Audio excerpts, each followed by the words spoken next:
So there's a guy, I've been dying to get him on this podcast, and he unfortunately lives in Spain, so there's a huge time difference.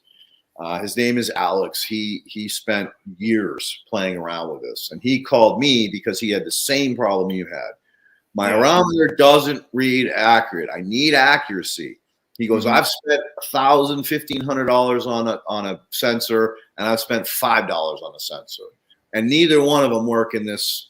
There's just too many variables. There's too many, wild readings. And I'm like, well, dude, all you got to do is take your arometer, take some silt and clay, mix them together to make a paste, cap that sensor, and then put burlap over it. So when you water your plant, the watering doesn't take this clay and the silt away from the meter. Guess what? Bam, spot on every time. He learned how to run from, I think it's 180 all the way up to 3 something. So he does this, what's called crop steering using water. And he's getting incredible results. Like the pepper plants that he originally tested it on, once he got his sensors all figured out, he'd do these dry backs, and the plant that was the test would throw multiple more, like 100%, 200%, 300% more peppers than the one that was in control. And the peppers were way hotter and spicier and tastier than the ones that were in control. So by doing this dry backs and wet periods, or rain events is another cute word for it, you can get an incredible extra bonus yield and potency and or other terpenes, cannabinoids, cannabinols out of it as a result of that playing around. So there's a company called Aerometer. I want you to get a low T, an LT model. Low T is low tension. You're going to put that in your O horizon, and then you're going to get an RT, which is regular tension, and you're going to push that down into the middle of your A horizon.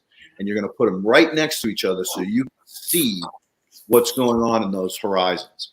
And again, I probably would recommend that you actually let him write it down. Let him write it down. I got this. He's got my fucking number. Anything, he'll fucking blow up my phone if he needs me.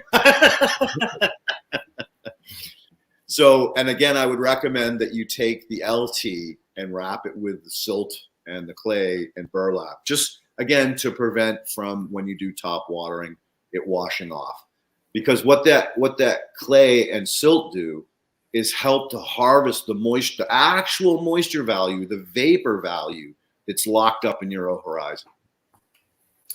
Because I'll tell you though, Leighton, like in my years of growing cannabis, I've tried a lot of different watering methods, and I've never been able to sort of feel out watering, if you want to call it that, by top watering it as well as just simply bottom water.